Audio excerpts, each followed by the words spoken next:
I got to bring him back. I'm a hard love GUDA. He better come Y'all back. hear me? Oklahoma.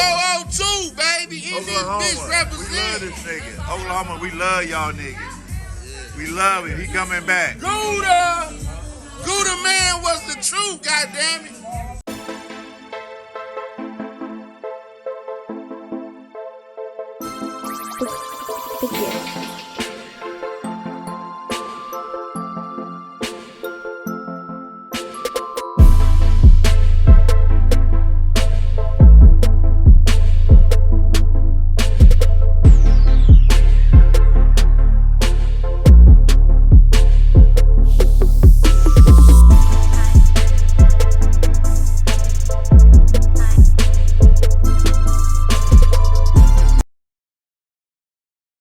I want to welcome everybody to this episode of Wingz Alwayz, Making 100 CEO podcast. We have a special guest in the house tonight. As promised, we're going to feature, we're going to showcase, we're going to bring to you our greatest secret is Oklahoma City artist. Oklahoma City, to me, when I came here several years ago, I felt Oklahoma City was that next budding city. It was getting ready to explode. It just hadn't exploded yet, but it was budding. And years from now, and not even a lot of years from now, Oklahoma City, I've always said, is going to be your next Atlanta hub. It's going to be your next city that has the talent, that has the artists, that people will come here and say, I want to be a part of that culture. And right now we have groundbreaking artists. They are shooting to the top, and they're right here in Oklahoma City. And we're going to bring them to you right now. Tonight, we have one of the biggest stars right now. Let me tell you about this man. I'm riding home one night in my car, and I'm leaving my girl's house, and I'm just, kind of chilling. And I love music, and so I listen to a lot of music. And so I hear this song come on the radio, and it was Reppin' My City. And so I'm listening to it. And so for me, I'm thinking, what city is he talking about? Because I didn't know at this point that this was a local artist. So I'm just, listening to the radio, and I hear Reppin' My City, and I start hearing streets. And I started hearing communities and places that I've been. I've been here in Oklahoma City since 2017. So I know my way around the city. And I love this city. This city, has just become a part of me. And so I hear this song, and I'm like, man, listen to this. And Unity, this song was talking about the East and the West. And if you guys have heard me talk, you've always heard me say, I love Oklahoma City because I can go to the east side and I worry about the north side boys coming in and having beef with the east side boys. Or I can go to the west side and I worry about the west side having a huge issue with the east side and I'm caught in the middle of something. I can come to my city and have a good time, and there's unity still. It isn't a perfect city. So we're not going to say Oklahoma City is a perfect city, but what I am going to say is one of the best cities to live in. And I got the best artist for you today in this city. And his name, GUDA Man. What's happening, man? It's your boy GUDA Man. Y'all know what it is, man. I'm here, baby. You are. You know what I'm talking about? Man, welcome. You know welcome. Man, what a pleasure. Yes, in a pleasure. Pleasure, man. So GUDA Man, we appreciate you. I appreciate you know what? For one of the things I appreciate is this man, when I reached out to him, he's not too good, and he's not too special, and he's not too big to actually reach back. And I really appreciated that because, I hit him up on a DM, and you know how we all, I'm sure this man gets a billion DMs, but I hit him up and I said, hey, I want to meet, and, let's talk. And he hit me right back, and here we are. And let me tell you something, I appreciate that. Man, it's all love, bro. The one of the biggest things is you want to spam. Mm-hmm. You hear me? Give me some, man. You're right. You want to spam, man. It's real. You know what I'm saying? Right. So once we made the connection, you reached out, and then I think I called you. Yes. We had the conversation. Right. you know, and once you told me what it was, I told you I was locked in. I'm always locked in for the win, you know. That's what I right. mean? That's right. And that's what it's all about, man. It's all about, you know, winning and grinning. Grinning and winning, you know what I mean? Absolutely. Hey. I don't smile too much, you know what I'm saying? He say that, but you look at his music. He smiles. He smiles when he's doing his music. That's what he loves. So tell us, how was growing up in Oklahoma City? I got here in 2017, so it's a place that my son was born here. I have a 4-year-old, so I'm gonna raise him here, you know. So, but for you, how was it growing up in Oklahoma City? Mm-hmm. You know what I'm saying? And a lot of times it was challenging. So, me being from the southwest side of Oklahoma City, you know what I'm saying? And growing up, I ain't gonna tell my age, but growing up in the mid-90s, it was rough. You know? I'm from the biggest projects in the state of Oklahoma. So growing up in Curl Village, the southwest side of Oklahoma City, it was challenging, man, because you just didn't know. You know, going outside your door and not knowing. You know what I'm saying? In the early 90s, with the gangs, you know what I'm saying, at its all-time high. Like, it was at an all-time high. You know what I'm saying? So, just the not knowing and the challenging part about growing up in Oklahoma City, it was just, you know, not knowing, and you can fall victim at any time. You know, my brother been locked up for 30 years now. You know what I'm saying? So I'm opening up. You heard me? So my brother been locked up since 1994, 95. My brother's first time going to jail was on a murder case. You know, and they gave my brother life without parole and 120. You know, and free legs. You know, free my big brother. You know, went a lot. Absolutely. They gave my brother life with 120, you know what I'm saying, life without, and, you know, that was an eye-opener for me. You know, it showed me that at any time, my decisions can lead to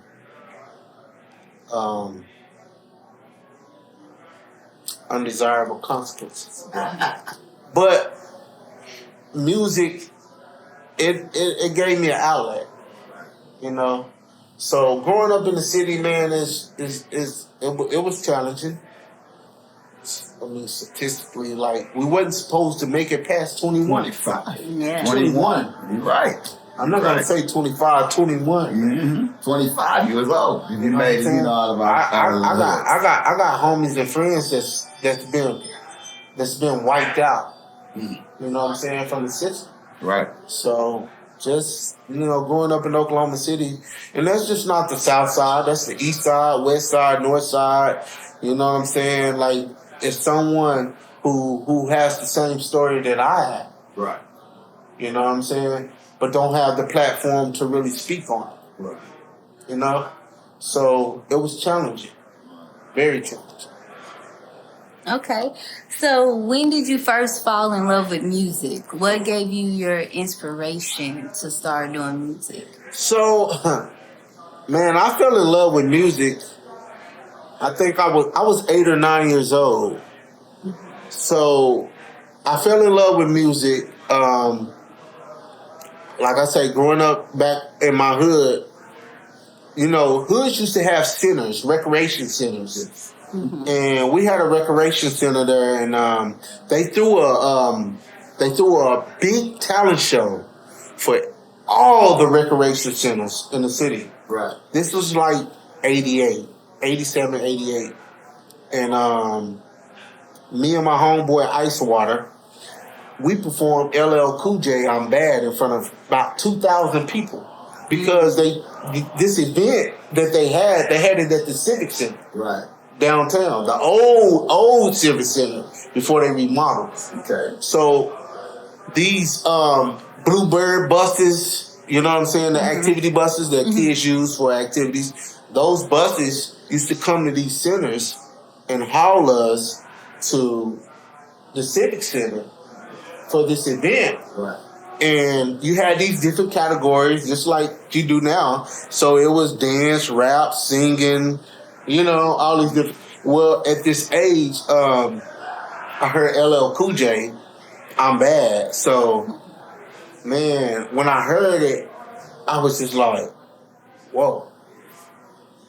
And my mama took me to Sounds Warehouse. I don't know if you know about Sounds Warehouse. I don't know about So Sounds Warehouse was where we used to go get our tapes and CDs back in the 80s, in the early 90s. Right. So my mom took us to Sound Warehouse, and I got an LL Cool J tape, and she bought me this, and, you know, people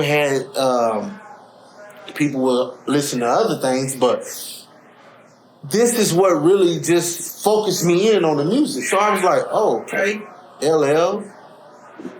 My real name, Larry Locke. So right. See, that all fit in with me. You know what I mean? So I listened to it, and I fell in love with hip-hop. So me and my homeboy, we performed at the Civic Center, LL Cool J, I'm Bad, in front of like 2,000 people, man, and it just... GUDA Man, a legend in these streets. Literally, when we went to the Juneteenth celebration, everybody knew the words to his song. And he's been dropping anthem after anthem. Check it out. You ain't in these motherfucking streets, nah. You don't be on Kelly, nigga, Martin Luther King, nah. You ain't in the hood, nigga, fucking around with Cub. You ain't in the mid-dub, fucking with them bloods. GUDA Man is one of those artists that's not new to this, he's true to this. A true veteran to the game and still putting on a good show. We got to catch him a couple times at a couple shows this year, and it's always been a pleasure. True, humble individual, and definitely deserves everything that he got. It opened my eyes. And I was like, okay, this is what, especially when I seen the video, I'm Bad, and, you know what I'm saying? So it opened my eyes and said, okay, this is what I want to do. I want to do music. Right. You know what I'm saying? Right. I want to do this thing called music. Okay, so my bloodline, I'm a lot, but my bloodline is the Gates. Okay. I don't know if y'all know about Gates Barbershop and all this other things in the city, but Spencer and everything. So my family is really musically like orientated. It's like I got family members that play bass, drums, piano, sing, you name it. Right. So at a young age, man, I just fell in love with it, man, and my big cousin one day was rapping to me, and this is crazy. He was rapping to me, but he was rapping his own lyrics to me. I think at this time, I think I was probably like 11. Right. And he was rapping to me, and I was like, I ain't heard this before. And I'm like, okay, I ain't heard these before. But then it was in his lyrics. So he told me to go home and start writing. He said, go home and write a rap. And then come back to me, and I want you to spit it to me. But I want you to memorize it. So I went home, I wrote me a rap. It might have been corny, excuse me, but whatever it was. So I went home, wrote a rap, and I came back and I rapped it to him. Right. And he challenged me again. And he said, go home and write another rap. Right. Man, and after that, I used to be in my room, 11, 12 years old, just writing. You know what I'm saying? Just writing. But I was writing my story. You know what I'm saying? My expressions. You know what I'm saying? How I felt. So, man, at a young age, That's awesome. I fell in love with it. Right, right. You know, and I grew up in that era where, you know, we would go to school and hip hop was hitting the scene, and hip hop was starting to go out mainstream. You had Ron DMC and you had LL Cool J, and the teachers, you know, especially the small Missouri town I grew up in, the teachers were like, do you think that's gonna last? You know, they would be like, what is that? The dollars. Yeah, you know, and we was like, yeah, rap is here forever. Here we are 50 years celebrating this year. 50 years of hip hop, which really is longer, but we're gonna go with the 50 years. You know, it's longer than 50 years because, you know, we've been doing this in our communities for much longer than 50 years. But, you know, we're gonna give it that 50-year reunion. Because back when I was young, not to cut you short. Oh no, you're good. One of the first raps I ever heard was Rapping Duke. So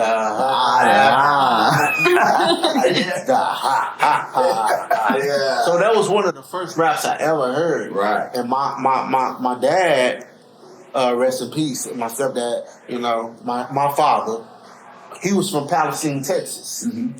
So every time we would go to Palestine, Texas, his friends used to own a cafe. Right. And it's a small country town, you know what I'm saying? But where their cafe was and what they used to have a jukebox in. Man, I used to ask my mama, give me, because they was playing that song, give me. And I used to just feed that machine playing this song over and over and over. So that's kind of like my first memory of hip hop. Rapping Duke. Yeah. Rapping Duke. So tell me, the state of rap today.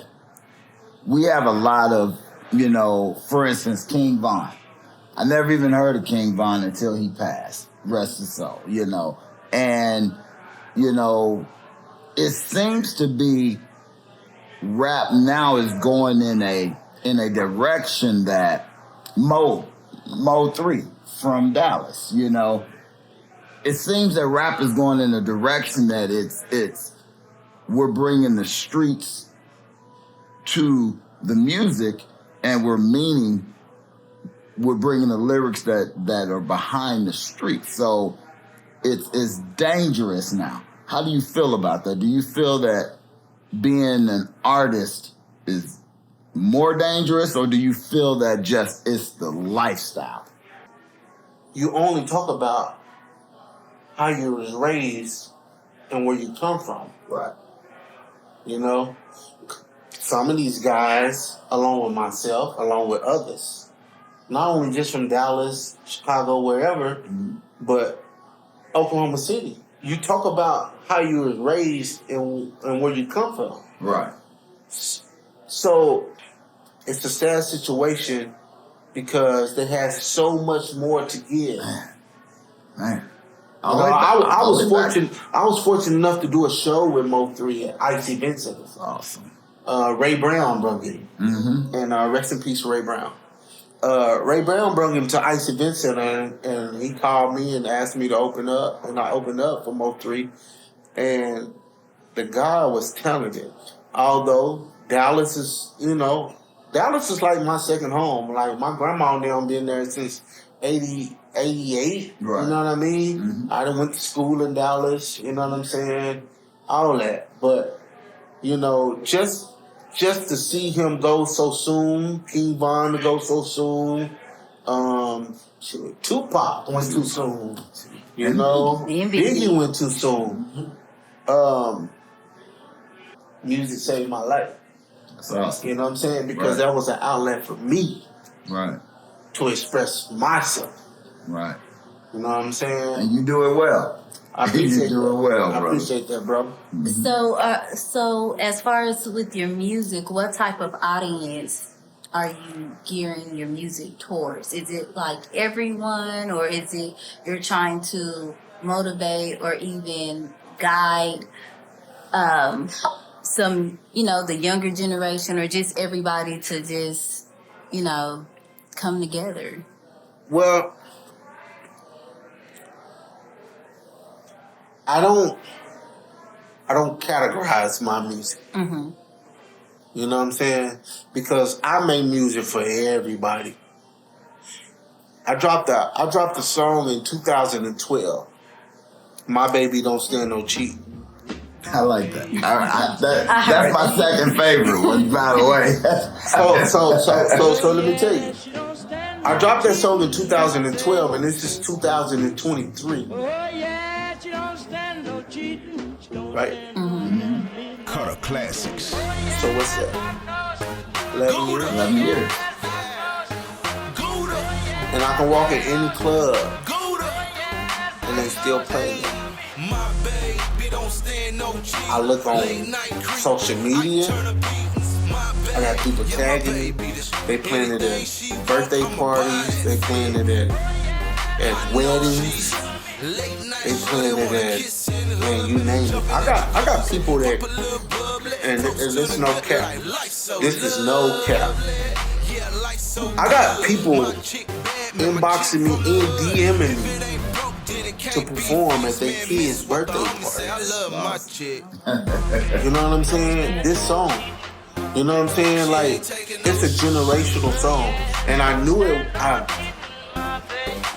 well, all praise to God, but I knew this had to be special. Because anytime you drop a song and the kids are singing your song, my baby don't stand up, and they singing it, like, you know you have something special. It's just like when you walk in the room and it's kids and it's a baby. Babies have, I think this is a gift that babies know energy at a young age.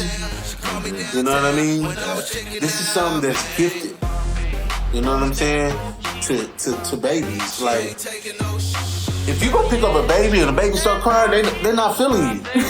Right? Yeah. They're not feeling you. You know what I'm saying? So when I dropped that song, it was kind of like almost in that same scenario. Like, when I dropped it, it caught like wildfire, and the kids in the generation above them and the generation above them, which would be the teenagers, the grown-ups, 20-year-olds, and then my generation, and then the generation above me caught on to it. So I knew it was something special. You know what I'm saying? So I don't categorize my music. I just make music. I try to make good music. Feel good music. You know what I'm saying? So tell us, where does the name GUDA Man come from? We want to know, where did that originate from? How did you become? How did you go from LL to GUDA Man? So before I was GUDA, I was Chief. Okay. So I used to go by Chief, and Chief was in it for a long time. So I came in the game with Nitro. Okay. You know what I'm saying? Mm-hmm. And I used to go by Chief, and you know, all the way up till I was probably about 30-some years old. You know what I'm saying? But my name came from my homeboy Don Snap from City Boys.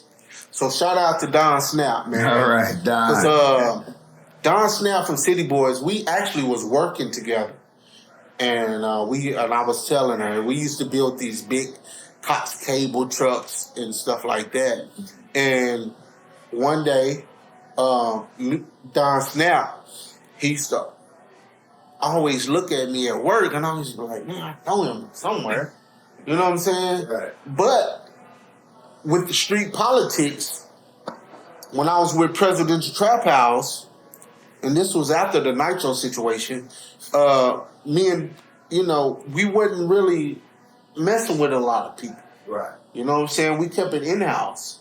You know what I'm saying? We messed with in-house. Right. And outside the box, But, so me and Don Snap we was working together.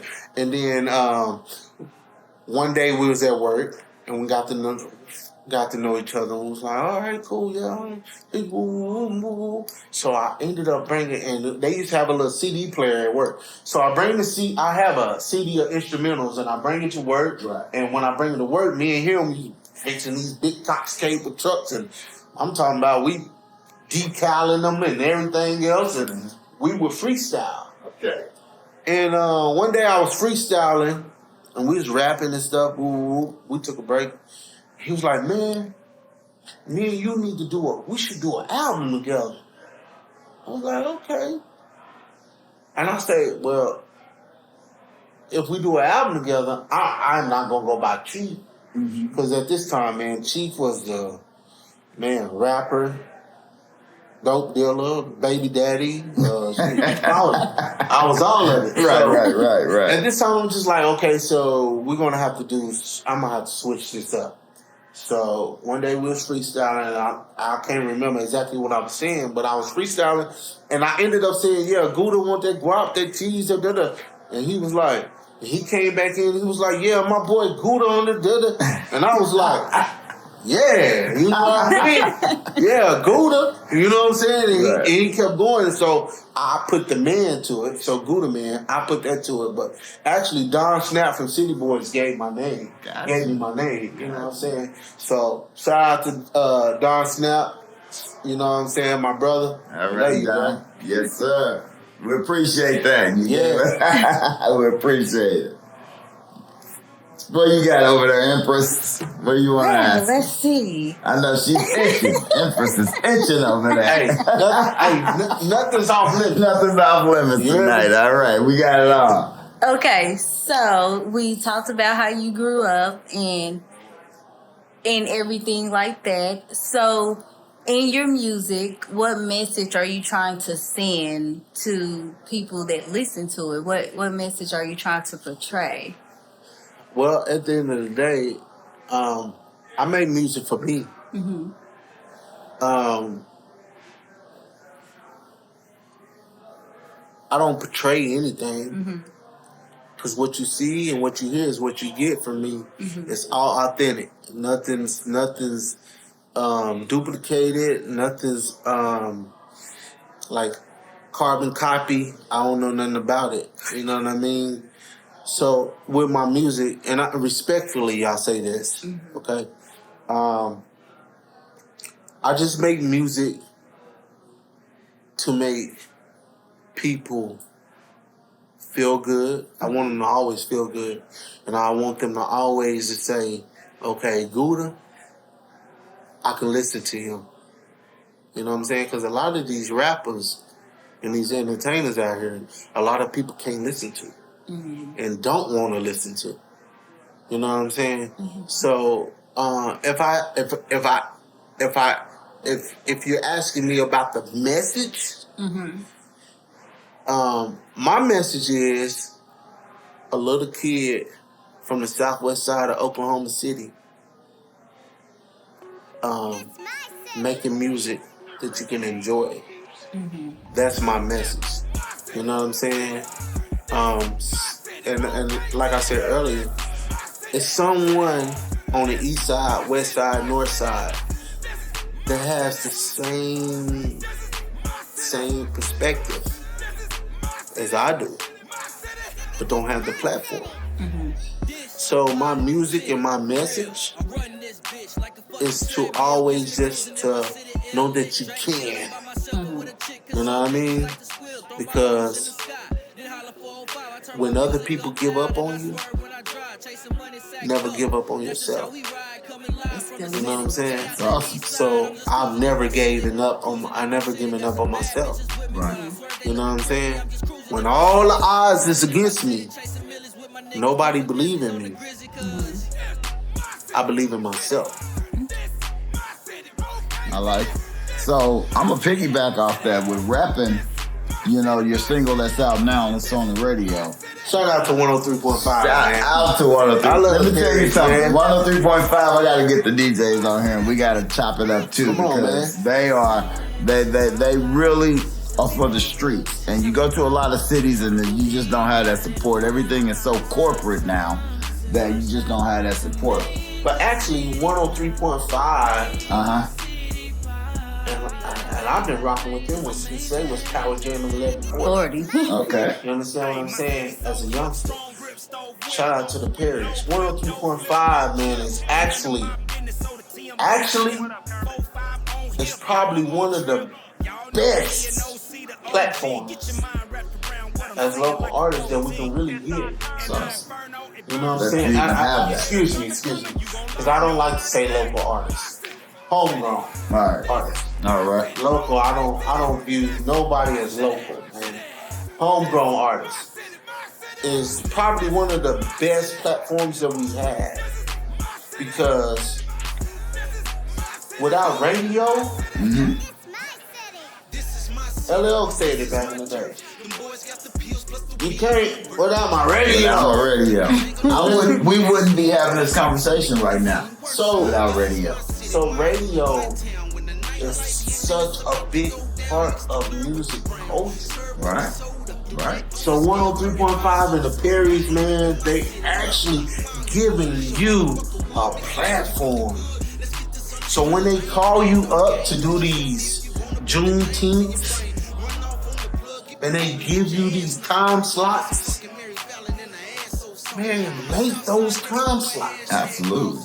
You know what I'm saying? I don't care if it's 11 in the morning, 12 at noon, 1, 2. Make that time slot. I say that a lot because I go to a lot of local shows and I'm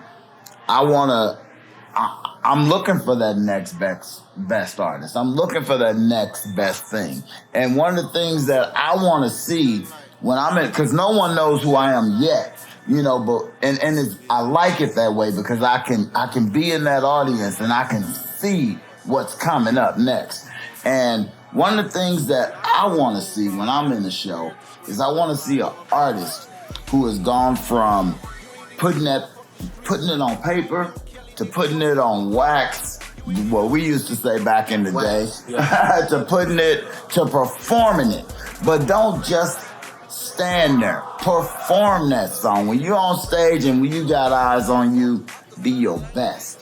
You know, bring out the best in that song. It's an artist here called Soul M.B. Do you follow her? Yes, we're gonna get her on. Man, she's a dope. Yes. She's a dope artist. She has the whole package. Yes. You know, and not just her. And I want y'all to hear that. I want y'all to hear that from another artist. It's because you don't hear that. A lot of artists are so into what they do that they won't give that respect and give that, that umbrage to another audience. And I appreciate it. But it's not just her. It's a lot more artists that have great songs and good stage presence too. Soul M.B, Oni G, of course Super J, of course Lil One, L1. I just saw another guy. Who's the guy that you really like? What's his name? Tresky. Do you know who he is? We can't hear you. Take your hand off your mouth. Sorry. Oh, okay. Yeah. He from here? He's from here, right? Yeah. Got good stage presence too. Yeah. Yeah. Along with that though,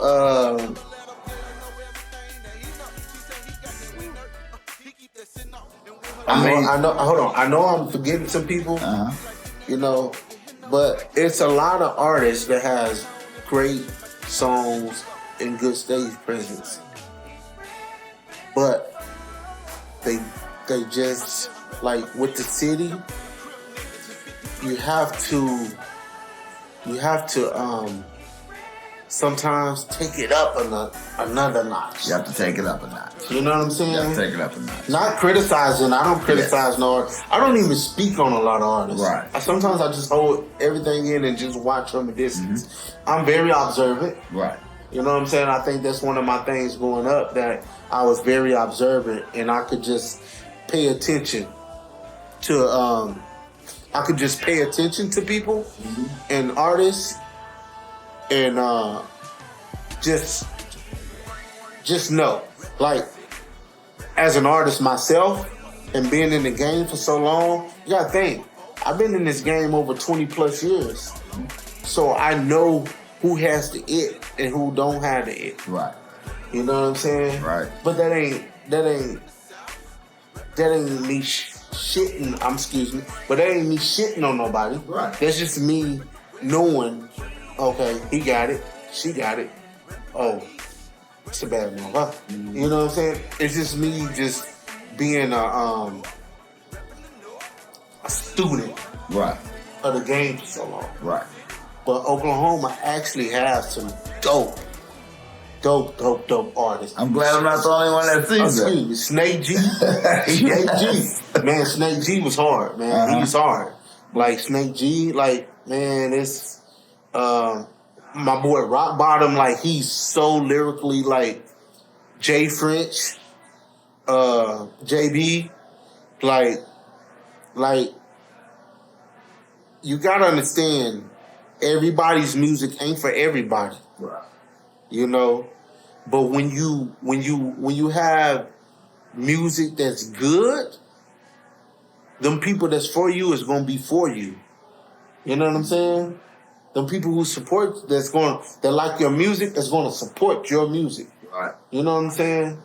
So, and I can go a little farther back, but I'm not gonna go that far back. But it's some dope artists right here in my city, man. I agree.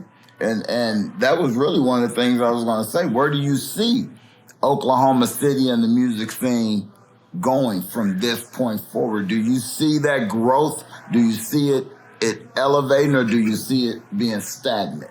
As long as the city keep growing, the music is going to grow. Okay. And I say that because we're not an A market Not yet. yet. Not yet. See, I don't know if a lot of artists know. See, I think sometimes I tell my age when I get to talking like this. You know what I'm saying? Because I've been in the game for so long. You know what I'm saying? Right. We're not an A market. Right. You know what I'm saying? Like, we're like we're B low. Right. Right. And the reason I say a B low is because we don't have the actual like let's just say Dallas, Houston. Mm-hmm. You know what I'm saying? These artists can go platinum in their cities. Yes. If not gold. Mm-hmm. You know what I'm saying? Oh, yeah. In their own cities. Mm-hmm. So we're not there yet. Right. You know what I'm saying? Will we get there? I believe we will. Absolutely. As long as the city keep growing, the music is gonna grow, and then eventually the sales and the downloads and the everything will go. You know, start snowballing. Right. You know what I mean? So Well, I feel like our Wingz Alwayz will be that spark. I feel it'll be that platform and that spark that'll light that flame, because that's what we need. We need something here that people want to come to and people want to see, and it's safe and it's fun and it's something for everyone, and that's that spark. And once we get that spark, that fire is a wildfire. So I'm glad you brought that up. Mm-hmm. So, and I'm a guest. Right, absolutely. So that you brought that up, what is gonna? Can you tell me this? Yes. Wingz Alwayz. Mm-hmm. What is that gonna? What's gonna be different from Wingz Alwayz than Buffalo Wild Wings, Wingstop, Hooters, Twin Peaks? Like, what? GUDA, we're glad you asked that What question. difference is that going to be? Because Right. listen. Hey man, hold on. Uh-huh. I'm a black man. I love wings, man. I love chicken, now. Right. Hey, so I want to know, Right. because I am going to be, someone that's going to come into your establishment, and I want to see what's going to be different. The environment. You know what I'm saying? The environment.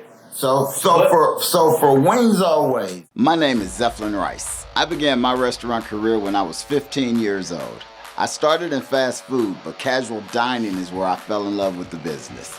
My philosophy is simple. Customers have plenty of options where they can eat, but we will always guarantee you a positive dining experience. That's why I want to introduce the world to the ultimate social venue, Wingz Alwayz. Wingz Alwayz features delicious chicken wings prepared with many sauces and cooking options. We'll also feature local favorites to pay homage to your hometown. We'll even have other cuisines on site, soul food, vegan, Mexican, all around the world, Indonesian delights. As you see, we don't just stop at delicious wings. Wingz Alwayz will have an atmosphere like none other. Every location will feature performance spaces to entertain our guests. We'll have gathering places to meet with friends and family. We'll provide spaces to feature and promote local and worldwide artists. We're not just a restaurant, we are a destination, the ultimate social venue.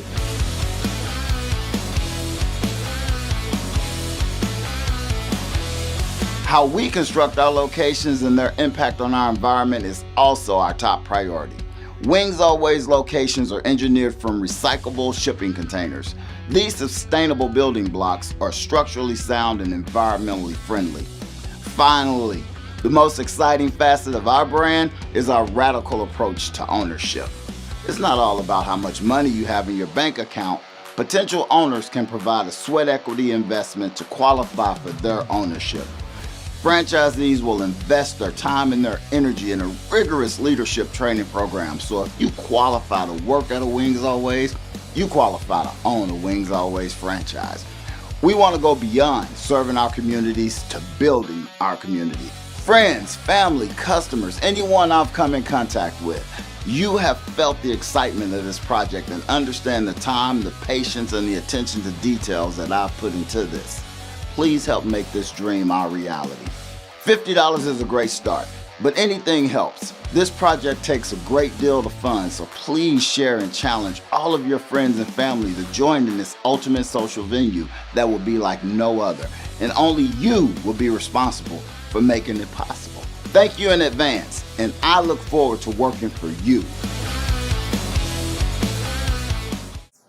We are an ultimate social venue. Okay. So when we say that, we have several restaurants that are inside that facility. We also have several different genres of music. So we're going to have, R&B. We're going to have country music. We're going to have jazz. We're going to have comedians. Everything is under one roof.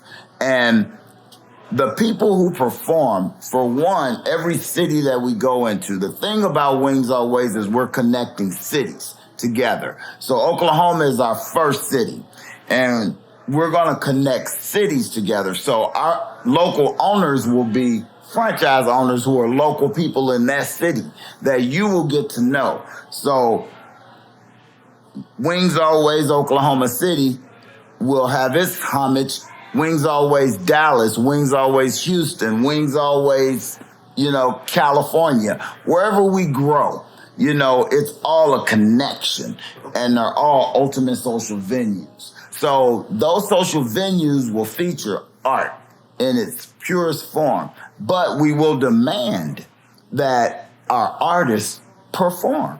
Because how many times have you gone to a movie and seen a blockbuster movie, and at the middle of that movie, they stop and say, "Oh, wait a minute, I'm tired," or "Wait a minute, I gotta stop"? No, when you go to a movie, you expect to see that movie all the way through. You expect to see top performances. You expect to see an Academy Award.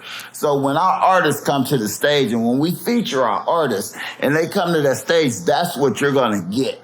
You're not gonna get anything that's subpar, from the food, from the atmosphere, from the artist. Everything will be professional and on top. And eventually, because we say making 100 CEOs, that's our first 100 restaurants. So eventually, our artists, GUDA Man, can go from Oklahoma City and tour every one of those restaurants in every one of those cities. So eventually, we don't care about who's made it. We care about who's gonna make it. So you're not gonna be anybody unless you've come through Wingz Alwayz, because we validate you And we know that you are a success. We know that you are a star. So that's what makes us different than any other establishment that's out there right now. And that's why we chose Oklahoma City, because Oklahoma City is that bud. And we're that bud restaurant, and we're both going to bloom together. And we are excited about that growth because the sun is shining, and we all know what sun does to a plant. Makes it grow. So that's where we're at. So not only are you a food chain, you're a food chain with an outlet. With an outlet. Yeah. Absolutely. We're also trying to grow the community and bring unity, into that community. Into the community. Because one of the biggest problems, and we asked you earlier about how did you feel about, the death and the things that are going on in the rap game. One of the things, and not just rap, there's other, genres that you have the beefs with. And one of the things that we want to change, and one of the things that we want to bring or make it at least better, is the community aspect of it. Because the thing that repping your song, the reason it resonated with me so much is because even when I watched your video, and when you all watch the video, we'll have a link in the bottom, which the link is probably all the way through. So you guys can go anytime. And I don't even care if you leave this interview and watch that video because it's worth it, because I know you'll come back. So, but one of the things is that song talks unity. Yeah. And I don't even know if he did that on purpose or if it was just in his blood, that this is my city. All of it is my city. Not just this little corner is my city, but Oklahoma City is my city, and I'm going to tell you why it's my city. And that's why I love that song so much. Since we're talking about rapping, I wrote rapping in the federal penitentiary. I wrote that song in the federal penitentiary. I was released from the federal penitentiary in 2015. Are you calculating? I'm calculating. 2 years before I got here. Okay, but this is 2023. This is 2023 right now. I released that song to all the DJs in 2022. So I had that song for 7 years, 8 years before I released it. Right. Because one thing Nitro taught me is always have you one locked, ready to go. Stay ready so you don't have to get ready. You know what I'm talking about. Bring it to the front of the church. You heard me? Come on now. So I wrote that in the federal penitentiary, and it started with just me writing the hook first. Right. Because when I used to work out, with my MP3 on, and I would listen to old school stuff, and you know what I'm saying? And the Gap Band had came on, and I started singing it in my head. You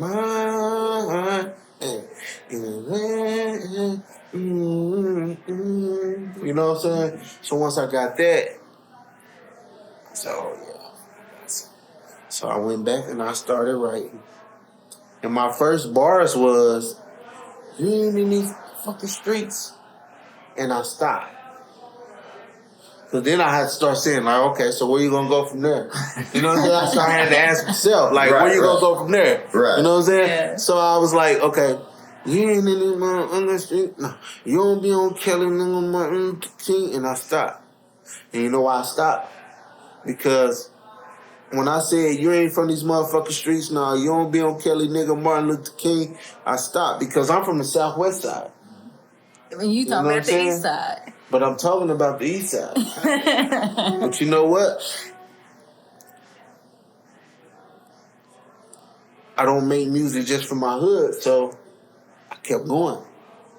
You ain't in these motherfucking streets, nah. You don't be on Kelly, nigga, Martin Luther King, nah. You ain't in the hood, nigga, fucking remember cup. You ain't in the mid-dub, fucking with them bloods. Yeah, keep going. Because now I'm writing and I'm feeling the music, and I'm going wherever my pen takes me, Right. wherever my heart, like, you know what I'm saying? Mm-hmm. So I'm just riding that wave. You feel me? And I rode that wave. And when I started writing, I got to writing. When I got past 4 and I got past 8, I said, okay, now I'm locked in, and now I am about to talk about everything that's in my city that I want to represent and what I have love for. I don't care if you don't have love for what I'm talking about. It's what I have love for. And I have love. Rest in peace to my brother, Young Fool, man. I miss my brother, man. It's one of my blood homies, man, from the Nitro era. And he had so much to give and so much more to get to this music game in Oklahoma City. But that was one of my first blood homies in the music game that I jailed to. And he made me realize, because it was a lot of people that loved him. A lot of people that loved him. They still do. He made me realize that music can take you so far and can give you so many other connects. And I'm not just talking about music connects. Mm-hmm. I'm talking about friendships. I'm talking about just connects where we're connected beyond the music. Right. You know what I'm saying? You know, so when I wrote it, I took all that in perspective. You know? So that repping song, man, I don't say I'm proud of my music, but that's one song that I'm actually like very proud of. Like I'm so happy that I made that song. I am too. Because I think as artists here, they needed to hear that. Yes. You know what I'm saying? Yes. It's not just about, it's not just about the South, West, East, North. It's about us as a whole. As a whole. As a whole.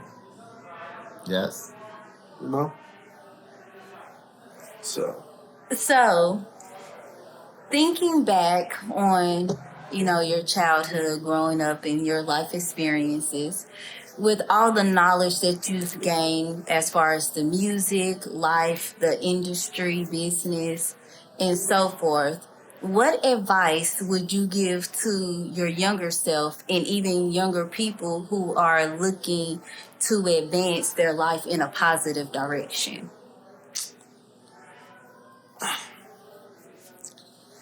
Whew. My bad. No. That's a good question you get. One thing is, first, follow your dream. And I said this earlier, when other people doubt you, don't doubt yourself. Mm-hmm. I had to grow up fast, Because of your environment. But I got kicked out the house when I was 14 years old. I had my first child when I was 17. You know what I'm saying? So I grew up fast. So the streets can only teach you so much. But one thing my dad always told me, even when I left the house and got kicked out at 14, I don't care where you at, where you go, make sure you're at that schoolhouse the next morning. I don't care if you have to wear the same clothes. You know what I'm saying? A lot of people don't understand, but education is really important. You know what I'm saying? I have 3 kids. And I'm gonna tell my age here, but because I'm a proud father at the end of the day, you know what I'm saying? Besides the music, I'm a proud father. So my oldest son is 27, My daughter is 20, and I have a son that's 17. You know what I'm saying? So education is so important. And my daughter just plays Delta. You know what I mean?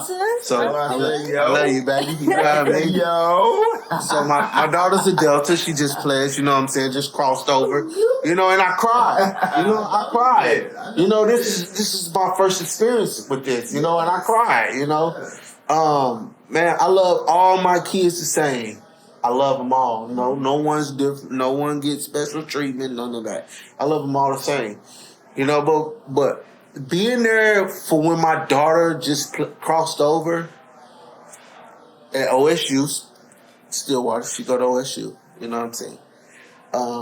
Being there and seeing her cross over and being there to support her and letting her live her dream. Right. And be watched from a distance and be a part of that. And then I have to think about where I came from, you know what I'm saying, and how I grew up, you know what I'm saying, and me getting kicked out of the house at a young age, getting kicked out of high school my senior year. You know what I'm saying? Like, it's a lot of stuff people don't know. I got kicked out of high school my senior year with a semester to go. You feel me? You feel me? So what? I was 8 credits from graduating and got kicked out. You feel me? And then I went to Emerson. You know what I'm saying? The alternative school, got kicked out of Emerson. You know what I'm saying? So at this time now, I'm 18 and I started rapping and I started going with Nitro and I started touring and going all these different places and now I'm following my dream. You know what I'm saying? Maybe school wasn't for me at that time. You feel me? So I did all that, touring with Nitro and everything, you know what I'm saying? And then, fast forward, I went to the federal penitentiary. You know what I'm saying? I went to the federal penitentiary, and when I went to the federal penitentiary, I made it my purpose and my ambition to get my GED when I first got there. You know what I'm saying? So I got my GED 3 months into the federal penitentiary. Like, when I took the pretest, like, I scored high on that shit. You gotta think, I got kicked out of high school.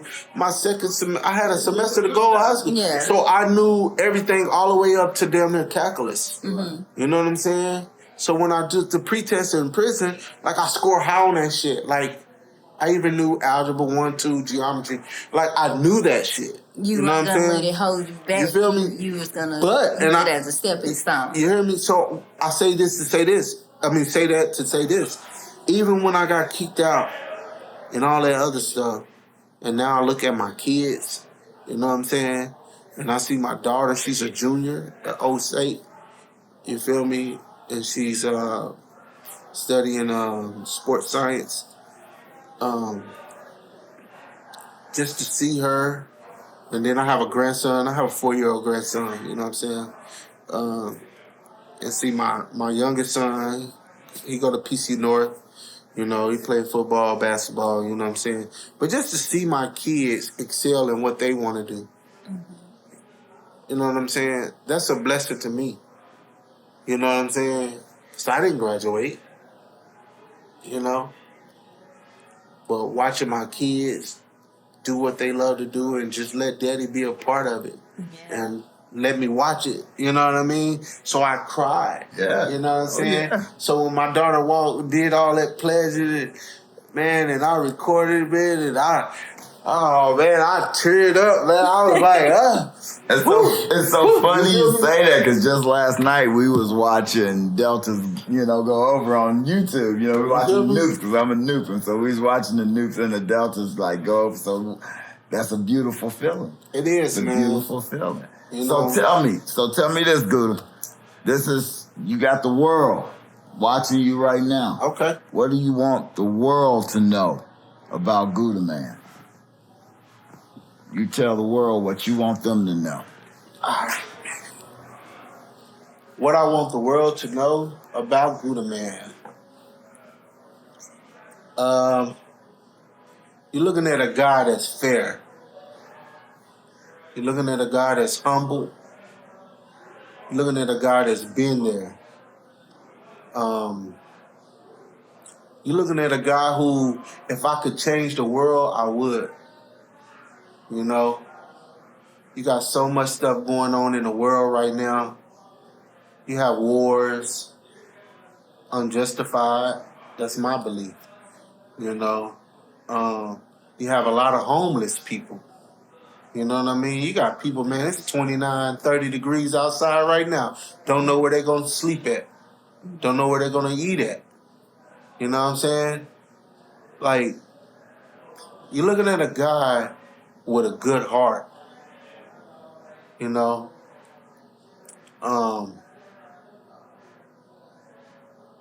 And I just wish, and I pray, more than wish, I pray, you know what I'm saying, that one day, you know, we as people, we as civilians could figure it out to be able to help those that don't have. That's unfortunate. Some people won't wake up tomorrow. You know? I just wish that we can do better. You know, and I know I'm taking this off of me because I've never been a me type person. You know what I'm saying? Love, you know what I mean? Like I just buried my grandma Saturday, you know what I'm saying? She was 88 years old. You know, I've never seen my grandma raise her voice. Never seen my grandma get mad at nobody, ever. You know, she lived a good life, 88 years. You know what I'm saying? So, I just want people to know that what we're going through, there's somebody that's going through worse than what we're going through. You know? Someone won't eat tonight as I do this podcast. You know what I'm saying? But Oklahoma City, I love y'all. I will always love my city. I will always rep my city. I don't care where I go. I don't care who's there, who's top dog and all this other stuff. I don't care about it. Because I'm an Oklahoma guy. I'm an Oklahoma boy. Born and raised, you know what I'm saying? I throw up my foe, and I throw up my foe proudly. And I love it. You know what I'm saying? But just what I want y'all to also know about me, I'ma always rep this shit, man. Y'all know what it is, man. This is GUDA, man. Big foes, not the little ones. Big 405, you heard me? Big 405, 918-580. I rep it all. You hear me? I just don't rep the city. I rep the state. You know what I'm saying? So, if you took anything out of this podcast tonight, I hope it helped you. I hope you had some more insight about me, about Wingz Alwayz. You know what I'm saying? But just love, man. All right. And we wanna thank you. Thank you for your time, man. We know you're busy, and we appreciate it. Thank you from myself, Wingz Alwayz, Empress. We want to thank you. Can I say one more thing? Absolutely. Hey, man, free my brother. Nihalo, man. Wendelot, man. Free my brother, Wendelot. Man, free my homeboy, HK, man. Michael Smith. He's on death row. You know what I'm saying? Scheduled to be executed in April of next year. It's touchy. Yeah, that is. That's touchy. Free my homeboy, Michael Smith.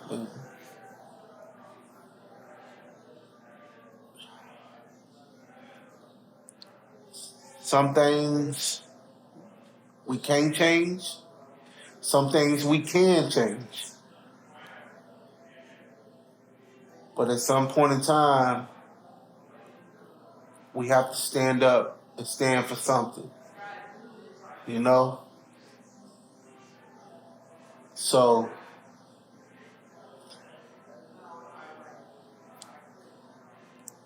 save my homeboy's life, man. Free Michael Smith. Love you, bro. So we're coming to an end, and we enjoyed having you here. So why don't you tell us what's next for you before we get on out of here? Well, before we get out of here, so of course me and Super J did the rapping video. Me and Super J been talking about writing short films. Hey. I love it. I love it. And this is So New artists York. going, you I know, love films it. I and love it. I just Well, watched one today. I just think as artists, when you write, you're directed. Right. You know, like if you look at any of my videos that I done shot, it always have my name there as director or co-director or something, because at the end of the day, that's any artist. Any artist that's out there, if you're shooting your videos, someone's shooting for you, make sure you put your name as director or co-director. And I say this because you're telling your story as you write. yeah. So who can direct your story Better more than than you? you. Better than you. You hear me? So me and Super J, we talked about it, and we thinking about writing a short film, man. Not just one, hopefully, well, our first one. And if that do good, hopefully more to come. You know what I'm saying? Perfect. Oh, that's We look forward wonderful. to it, man. I need an We look investor. forward to Holla at me. I know. That's right. Good. Man, I love All it. right. We love Appreciate you, man. that, man. Appreciate y'all Absolutely. for having me, man. You know what I'm Absolutely, saying? man. It's a pleasure to have you. Pleasure. And let me tell you, Goody, she was gonna be hard on you. She called me and I'm gonna be hard on you. I love it, though. That's right. You know what I love about it? What's that? Because, like, there's nothing wrong with people challenging. That's right. That's right. You know You what I'm have to saying? be. That's broke. Like, this is not scripted. Right. You know? Yeah. And I tell any interview that I ever do, like, nothing's off the table Yeah. with me. You know what I'm saying? Because I can only give you the truth. Yeah. You know what I'm saying? So nothing's off the table. I appreciate you. Well, we look forward to having you back after your, rise, because it's coming, man. Man, I It's hope so. coming, so don't forget about us. I hope so, man. All right, bro. Hey, man. One more thing before I go. Yes, absolutely. Control what you can control, and what you can't control, let go and let God. I heard All that. right.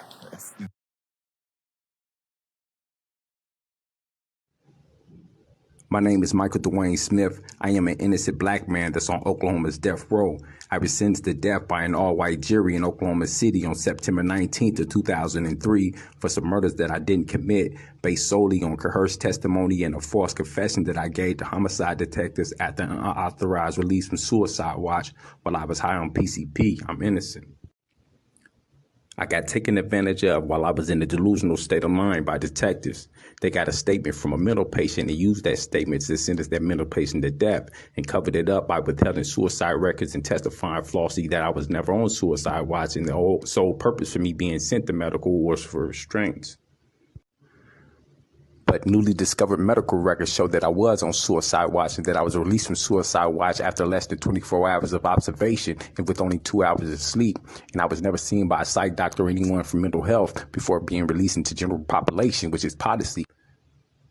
They got a confession from an inmate that was high on PCP and released from suicide watch without ever having a mental health evaluation.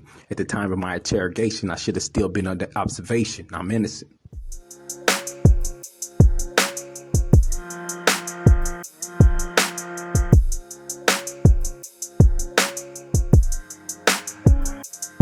Staring at images, Hoping one day I'll be considered just as great in my own way. Living through pain, disappointment in my own grave.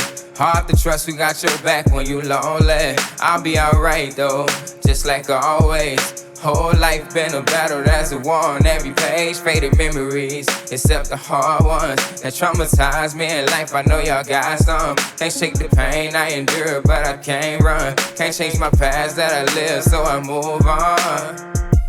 Bad memories that hold you back and pull you down. Bad memories that hold you back and pull you down. Bad memories that hold you back and pull you down. Bad memories holding you back, pulling you down. Walking in misery, looking for a bright light. Something to take away the pain I know my whole life. It only took one day to see my world go away. Taking out my bag and send me outside of space. Open my bag and